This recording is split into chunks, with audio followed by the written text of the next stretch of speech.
కరగుట్టలో భారీ ఎన్కౌంటర్ జరిగింది. 5గురు మావోయిస్టులు హతమయ్యారు. మృతుల్లో మావోయిస్టు అగ్రనేతలు కూడా ఉన్నారు. 5,000 మంది సిఆర్పీఎఫ్ బలగాలతో కూంబింగ్ ఆపరేషన్ నిర్వహించడం జరుగుతోంది. మరోవైపు లొంగుబాటుకు సిద్ధమవుతున్నారు మావోయిస్టులు. మావోయిస్టు అగ్రనేతలే టార్గెట్గా ఆపరేషన్ 2 కగార్ కంటిన్యూ అవుతోంది. మార్చి 31 నాటికి మావోయిస్టు రహిత దేశంగా భారత్ నిలుస్తున్నట్టు కూడా కేంద్రం చెప్పుకొచ్చింది. అంటే ఆపరేషన్ కగార్ టార్గెట్గా మాట్లాడుకోవచ్చు మార్చి 31. ఈ నేపథ్యంలో ఆపరేషన్ కగార్కు మరో 40 రోజులు మాత్రమే డెడ్లైన్ మిగిలి ఉంది. ఈ నేపథ్యంలో ఇటు భద్రతా బలగాలు కూంబింగ్ ఆపరేషన్ని మరింత విస్తృతం చేయడం జరుగుతోంది. దానికి సంబంధించిన బ్రేకింగ్ న్యూస్ చూస్తున్నారు. కర్రెగుట్టలో భారీ ఎన్కౌంటర్ జరిగింది. 5గురు మావోయిస్టులు హతమయ్యారు. మృతుల్లో మావోయిస్టు అగ్రనేతలు కూడా ఉన్నట్టుగా తెలుస్తోంది. దానికి సంబంధించిన బ్రేకింగ్ న్యూస్ చూస్తున్నారు. ఒక విధంగా చెప్పాలంటే నక్సల్స్ మిషన్ 2026 ఇంకా డీటెయిల్గా మాట్లాడుకోవాలంటే ఆపరేషన్ కగార్ 2026 మార్చ్ 31కి డెడ్లైన్ పెట్టుకుంది కేంద్రం. మావోయిస్టుల వేటను భద్రతా బలగాలు ఇంకా విస్తృతం చేయడం జరుగుతోంది. ఛత్తీస్గఢ్ తెలంగాణ ఆ సరిహద్దుల్లో సిఆర్పీఎఫ్ కావచ్చు, లేకపోతే ఛత్తీస్గఢ్ పోలీసులు కావచ్చు, అలాగే స్థానిక పోలీసుల సాయంతో ఆపరేషన్ కగార్ను విస్తృతం చేస్తున్నాయి. ఇప్పుడు దీనికి పేరు పెట్టడం జరిగింది కర్రెగుట్ట హిల్స్ 2. దీన్ని సాధారణంగా షార్ట్ ఫామ్లో KHS2 అని చెప్పి పిలుస్తున్నారు. మావోయిస్టు పార్టీ కేంద్ర కమిటీ ప్రధాన కార్యదర్శి దేవ్జీ అలియాస్ చేతన్, అలాగే జూనియర్ క్యాడర్కు సంబంధించి బెటాలియన్ ఇన్ఛార్జ్ కేసా సోధి వీళ్ళ కోసం బీజాపూర్ జిల్లా ఆ రేంజ్లో నంబి నుంచి కర్రెగుట్టల ప్రాంతం అంటే దాదాపుగా 2,000 మందితో ఏకంగా భద్రతా బలగాలు వేటను ప్రారంభించాయి. భద్రతా బలగాలు కూంబింగ్ ఆపరేషన్ను ప్రారంభించాయి అంటే అర్థం చేసుకోవచ్చు ప్రస్తుతం అక్కడ ఎలాంటి పరిస్థితి ఉంది అనేది. 2026 మార్చి 31 నాటికి పూర్తిగా అంటే నక్సలిజాన్ని పూర్తిగా నిర్మూలిస్తూ ఉంటూ కూడా ఇటు ఆపరేషన్ కగార్ని టార్గెట్గా పెట్టుకుంది కేంద్రం. డీటెయిల్గా మాట్లాడుకుందాం. ప్రస్తుతం కర్రెగుట్టలో ఎటువంటి వాతావరణం ఉంది, అక్కడ ఎటువంటి కూంబింగ్ ఆపరేషన్స్ జరుగుతున్నాయి, డీటెయిల్గా మాట్లాడుకునే ప్రయత్నం చేద్దాం. మా ప్రతినిధి వెంకటరత్నం అప్డేట్స్ అందించేందుకు సిద్ధంగా ఉన్నారు. నేరుగా వెంకటరత్నం దగ్గరికి వెళ్ళే ప్రయత్నం చేస్తున్నాను. వెంకటరత్నం, కర్రెగుట్టలో భారీ ఎన్కౌంటర్కి సంబంధించి లేటెస్ట్ అప్డేట్స్ ఏంటి? ఎంతమంది మావోయిస్టులు హతమవడం జరిగింది? కూంబింగ్ ఆపరేషన్ ఎంతవరకు వచ్చింది? వెంకటరత్నం. వరకు ఇక్కడ అందుతున్నటువంటి సమాచారం ప్రకారం 5గురు మావోయిస్టులు చనిపోయినట్టుగా ఎన్కౌంటర్లో అంటే మృత్యువాత పడ్డట్టుగా తెలుస్తుంది. ప్రస్తుతానికైతే తడపల, చెలిమెల, ఊసూరు ప్రాంతాల్లో ఈ కర్రెగుట్ట అడవి ప్రాంతం ఈ పరిసర ప్రాంతాల్లోనే ఎన్కౌంటర్ జరిగినట్టుగా తెలుస్తుంది. ఇప్పటి వరకు గతంలో జరిగినటువంటి ఒక తీవ్ర పరిణామాలను మర్చిపోక ముందుకే ఇక్కడ కేంద్ర ప్రభుత్వం ఇచ్చినటువంటి డెడ్ లైన్ 2026 మార్చి 31 వరకు ఈ ఏరువేత జరగాలన్నటువంటి లక్ష్యంగా మరింత ముందుకు వెళ్తున్నట్టుంది. మొన్నటి వరకు కొంత గ్యాప్ ఇచ్చినప్పటికీ కూడా కర్రెగుట్టల ప్రాంతాన్ని కూడా ఇప్పటికే జల్లెడబట్టి అక్కడి ప్రాంతాలన్నీ కూడా తమ ఆధీనంలోకి తీసుకొని కొన్ని బేస్ క్యాంపులు కూడా ఏర్పాటు చేసినటువంటి పరిస్థితి. ఈ నేపథ్యంలో మళ్ళీ ఆపరేషన్ కగార్ 2 మొదలైనట్టుగా చెప్తున్నటువంటి పరిస్థితి. మొత్తానికైతే ఇప్పటి వరకు ఇక్కడ 5గురు మావోయిస్టులు ఎన్కౌంటర్లో ఇక్కడ మృతి చెందినట్టుగా స్పష్టమైనటువంటి ఒక సమాచారం అయితే మనకు తెలుస్తుంది. దీనికి సంబంధించి కూడా ఇక్కడ 5,000 మంది పోలీసు భద్రతా బలగాలు కూడా కూంబింగ్ నిర్వహిస్తున్నట్టుగా తెలుస్తుంది. అయితే ప్రస్తుతానికైతే ఇది ఖచ్చితంగా కంటిన్యూగా కొనసాగేటువంటి అవకాశం ఉంటుంది. అక్కడ కేంద్రం ఇచ్చినటువంటి డెడ్ లైన్ని మాత్రం ఖచ్చితంగా ఇంప్లిమెంట్ చేసే దిశగా పోలీసు బలగాలు అలాగే భద్రతా బలగాలు ముందుకు కదులుతున్నటువంటి పరిస్థితి. నిన్నటి వరకు అక్కడ కర్రెగుట్టల ప్రాంతంలోకి వెళ్ళినటువంటి నేపథ్యంలో ఈ రోజు ఉదయం తెలిసినటువంటి సమాచారం ప్రకారం ఇక్కడ మావోయిస్టు ప్రధాన స్థావరాలు కూడా గతంలో గుర్తించారు. మొత్తం 122 సొరంగ మార్గాలు కూడా కొన్ని గుర్తించినట్టుగా ఆ సమాచారం అందినటువంటి నేపథ్యంలో ఇప్పటికే ఆ ప్రాంతాలన్నీ కూడా తమ పరిధిలోకి తీసుకున్న తర్వాత మొత్తం జల్లెడ పడుతున్నారు. ఏ ఒక్కరు కూడా ఉండడానికి వీలు లేదన్నటువంటి విషయం కూడా తెలుస్తుంది. ఇప్పుడు అసలే వచ్చేది వేసవి కాలం కావడంతో మొత్తం ఇప్పటికే కర్రెగుట్టల ప్రాంతాలన్నీ కూడా వాళ్ళు అంటే మావోయిస్టులు బయటికి వచ్చేటువంటి మార్గాలు ఎక్కడెక్కడ ఉన్నాయో ముందుకు ఐడెంటిఫై చేశారు. ఇక్కడ కర్రెగుట్టల నుండి పట్టణ ప్రాంతాలకు, మైదాన ప్రాంతాలకు వచ్చేటువంటి ప్రాంతాలను కూడా ఐడెంటిఫై చేసి అక్కడ పోలీసులు కూడా కొంత రెక్కి ఎప్పటికీ నిర్వహిస్తున్న నేపథ్యంలో ఇక్కడ నుండి కర్రెగుట్టలకు ఎవరు వెళ్ళినా అలాగే కర్రెగుట్టల నుండి ఎవరు బయటకు వచ్చినా కానీ పూర్తిగా వాళ్ళు ఒక రెక్కి నిర్వహిస్తూ వాళ్ళని అదుపులోకి తీసుకున్నటువంటి ప్రయత్నాలు కూడా కంటిన్యూగా కొనసాగుతూనే ఉన్నాయి. కానీ ఇప్పటి వరకు ఈ మధ్య కాలంలో మావోయిస్టులు పట్టుబడ్డ దాఖలాలు కానీ అంటే ఎన్కౌంటర్ జరిగినటువంటి దాఖలాలు కానీ గత కొద్ది రోజుల నుండి లేవు. కానీ ఇప్పుడు మళ్ళీ పూర్తిగా సరౌండ్ అంటే కర్రెగుట్టలను తమ ఆధీనంలోకి తీసుకున్నారంటే మనకు కొత్తగా ఏమైనా సమాచారం అందిందా, లేకపోతే మరి ఇంత ఇదివరకు కొంతమంది మావోయిస్టులు పోలీసుల అదుపులో ఉన్నటువంటి నేపథ్యంలో వాళ్ళు ఇచ్చినటువంటి సమాచారం తీసుకొని ముందుకు కదులుతున్నారా అన్నటువంటి కోణంలో ఆలోచించాల్సినటువంటి అవసరం ఉంటుంది.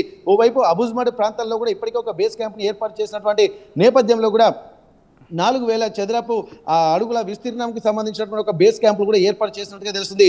ఇప్పుడు ఇక్కడి నుండి కూడా కర్రెగుట్ట ప్రాంతం అంటే వరంగల్ ప్రాంతాన ములుగు వెంకటాపురం ఈ ప్రాంతాల నుండి కూడా లోపలికి వెళ్తున్న కొద్దీ ఒక బేస్ క్యాంపులు కూడా ఏర్పాటు చేసినట్టు అంటే తెలంగాణ ప్రాంతాల నుండి కర్రెగుట్టలకు వెళ్ళేటువంటి ఆ వైపు ఒక బేస్ క్యాంపు, అలాగే అబుజ్మడ్ అంటే ఛత్తీస్గఢ్ నుండి కర్రెగుట్టల వైపు వచ్చేటువంటి ప్రాంతానికి కూడా ఒక బేస్ క్యాంప్ అంటే మొత్తం 2 బేస్ క్యాంపులు కూడా ఏర్పాటు చేసినట్టుగా మనకు తెలుస్తుంది.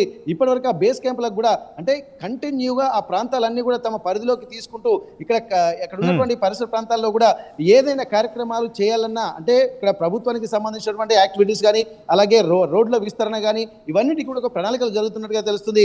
ముఖ్యంగా అక్కడ ఉన్నటువంటి కొన్ని వనరుల దోపిడీ జరుగుతుందని ఇక్కడ మావోయిస్టులు అలాగే కొంతమంది ప్రజా సంఘాలు చెప్తున్నటువంటి నేపథ్యంలో అది కాదు, అసలు మొత్తం డెవలప్మెంటే ఉండాలన్నటువంటి లక్ష్యంతో ప్రభుత్వం ముందుకెళ్తున్నట్టుగా ఇటు ప్రభుత్వ వర్గాలు చెప్తున్నటువంటి పరిస్థితి. కానీ ఇప్పుడు జరుగుతున్నటువంటి పరిస్థితులు కూడా మరి ఇక్కడ ప్రభుత్వం ఇచ్చినటువంటి చెప్పినటువంటి మాటకు కట్టుబడి 2026 మార్చి 31 వరకు సమూలంగా మావోయిస్టులు లేకుండానే చేస్తామన్నటువంటి ఒక కాన్సెప్ట్ కూడా ఇంప్లిమెంట్ చేసే దిశగానే ఉంటున్నాయి. మరి ఇప్పుడు మావోయిస్టులు కర్రెగుట్ట ప్రాంతాల నుండి ఏరివేస్తారా లేకపోతే బయట ఉన్నటువంటి ప్రాంతాల్లో కూడా పట్టుకొని ఇక్కడ ఏరివేస్తారా అన్నది కూడా ఇక్కడ మనం ప్రశ్నార్థకంగా మారుతున్నటువంటి పరిస్థితి. ఎందుకంటే ఇక్కడ కర్రెగుట్టలే ఇప్పటి వరకు ఇక్కడ ఉన్నటువంటి అడవులలో ఎక్కడైనా ఉన్నారంటే ఇక్కడ దండకారణ్యం అన్న ప్రాంతం ఏదైనా ఉంటే అది కర్రెగుట్టల ప్రాంతమే కాబట్టి దండకారణ్యాన్ని మొత్తం ఎక్కడ మావోయిస్టుల ఉనికి లేకుండా వాళ్ళకి సంబంధించినటువంటి ఆనవాళ్ళు లేకుండా పూర్తిగా చేస్తున్నటువంటి పరిస్థితి. ఎందుకంటే ఇక్కడ పోలీసులకే విస్మయాన్ని గురి చేసేటువంటి కొన్ని సొరంగ మార్గాలు కనిపించాయి. దగ్గర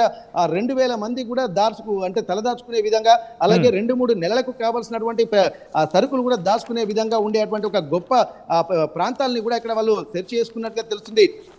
అందుకే 40 ఏళ్ల నుండి దండకారణ్యంలో ఇక్కడ ప్రస్తుతానికి ఉన్నటువంటి నేపథ్యంలో ఈ 40 ఏళ్ల నుండి ఎట్లాంటి పరిస్థితులు ఉన్నాయనేది కూడా ఇక్కడ గమనించారు. అంటే బయటికి రాకుండా కూడా అన్ని రోజులు అందులో ఉంటున్నారంటే ఎంతటి విచిత్రమైనటువంటి వారికి అనుకూలమైనటువంటి పరిస్థితులను క్రియేట్ చేసుకున్నారనేది కూడా ఇక్కడ మనం గమనించాల్సినటువంటి అవసరం ఉంటుంది. కానీ ఇప్పటికీ ఇవన్నీ తెలుసుకున్న తర్వాత ఇక్కడ భారీ మందుగుండు సామాగ్రి కూడా గతంలోనే తీసుకున్నారు. ఆ తర్వాత ఆ పోలీస్ బలగాలు స్వాధీనం చేసుకున్నారు.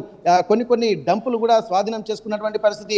అక్కడక్కడ అమర్చినటువంటి ఐఈడి బాంబు అలాగే కొన్ని బాటిల్స్ బాంబులు కూడా అక్కడి ప్రెషర్ కుక్కర్ బాంబులు కూడా అక్కడి నుండి తొలగించేసినటువంటి పరిస్థితులు కూడా గతంలో చూసాము. ఇప్పటికీ కూడా వెళ్తున్నటువంటి క్రమంలో పోలీసులు కూడా కొంత కాన్ఫిడెంట్ గా కూడా ముందుకైతే వెళ్ళడం లేదు. ఎందుకంటే ఎవరైనా తమ ఉనికి అంటే ఎదుటి వాళ్లకు తెలిసే, ఎందుకంటే మావోయిస్టులు ఒకవేళ దాచుకుంటే మాత్రం ఎక్కడి నుండి దాడి చేస్తారో అన్నటువంటి పరిస్థితుల నేపథ్యంలో ఇక్కడ ముందు నుండి పోలీసులే కాల్పులు జరుపుకుంటూ మేము వస్తున్నాము అన్నటువంటి ఒక హెచ్చరికలు మావోయిస్టులకు పంపడానికి కూడా కాల్పులు జరుపుకుంటూనే ఇక్కడ కర్రెగుట్టల వైపు వెళ్తున్నట్టుగా తెలుస్తుంది.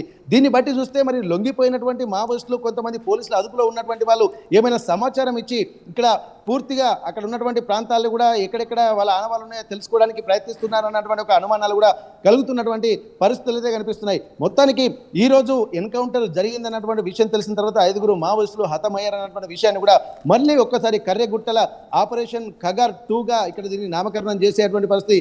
వచ్చే నెలతోటి ప్రభుత్వం ఇచ్చినటువంటి గడువు కూడా పూర్తి కాబోతుంది. పూర్తయిన తర్వాత ఇక్కడ పోలీసు వాళ్ళు అలాగే భద్రతా బలగాలు కేంద్రం చెప్పినటువంటి విధంగా కేవలం కర్రెగుట్ట ప్రాంతాల్లో ఉన్నటువంటి మావోయిస్టులను ఏరివేస్తారా లేకపోతే మొత్తం దేశవ్యాప్తంగా ఉన్నటువంటి మావోయిస్టులను ఏరివేస్తారా అనేది కూడా ఆలోచించాల్సినటువంటి పరిస్థితులు కూడా మనకు స్పష్టంగా కనిపిస్తున్నాయి. Sachin. Right Venkataratnam, thanks for the update. మొత్తంగా అయితే మాత్రం కర్రెగుట్టలో భారీ ఎన్కౌంటర్ జరిగింది. 5 మావోయిస్టులు హతమయ్యారు. మృతుల్లో మావోయిస్టు అగ్రనేతలు కూడా ఉన్నారు. 5000 మంది సిఆర్పీఎఫ్ బలగాలతో కూంబింగ్ ఆపరేషన్ జరుగుతోంది అక్కడ. ఇంకోవైపు లొంగుబాటుకు సిద్ధమవుతున్నారు మావోయిస్టు అగ్రనేతలే టార్గెట్గా ఆపరేషన్ 2 కగార్ ఇప్పుడు విస్తృతమవుతోంది. మార్చి 31 నాటికి మావోయిస్టు రహిత దేశంగా భారత్ నిలుస్తున్నట్టు కూడా కేంద్రం ప్రకటించిన క్రమంలో ఆపరేషన్ కగార్కి ఇంకొక 40 రోజులే డెడ్ లైన్ ఇక మిగిలి ఉండడంతో భద్రతా బలగాలు కూంబింగ్ ఆపరేషన్ని ఇంకా విస్తృతం చేస్తున్నాయి, ఇంకా లోపలికి వెళ్ళే ప్రయత్నం చేస్తున్నాయి. ఒక విధంగా చెప్పాలంటే ఫార్వర్డ్ బేసెస్ కింద మాట్లాడుకుంటూ ఉంటాం, వాటిని కూడా విస్తృతంగా ఇంకా ముందుకు తీసుకెళ్లే ప్రయత్నం జరుగుతుందంటే అర్థం చేసుకోవచ్చు. ఇప్పటికే ఫార్వర్డ్ ఆపరేటింగ్ బేసెస్ గురించి మాట్లాడుకున్నప్పుడు అంటే ప్రస్తుతం కర్రెగుట్టలోని తడపల అలాగే పామునూరు, మురుమురు, డోలి లాంటి ప్రాంతాల్లో ఫార్వర్డ్ ఆపరేటింగ్ బేస్లను ఏర్పాటు చేసుకుని సిఆర్పీఎఫ్ బలగాలు అక్కడ ఆపరేషన్స్ చేపడుతున్నాయి రోజువారీ.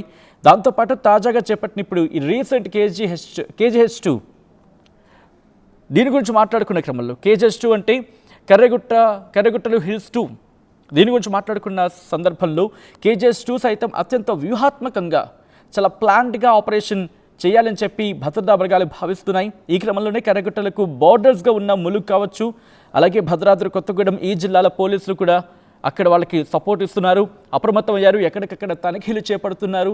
మావోయిస్టులు అక్కడి నుంచి ఇటువైపు రాకుండా ఎక్కడికక్కడ భద్రతా చర్యలకు ఉపక్రమించడం జరుగుతోంది. కేంద్ర బలగాలతో పాటు స్థానిక పోలీసులు కలిపి మొత్తంగా ఆపరేషన్ ఖగార్ విస్తృతమవుతోంది.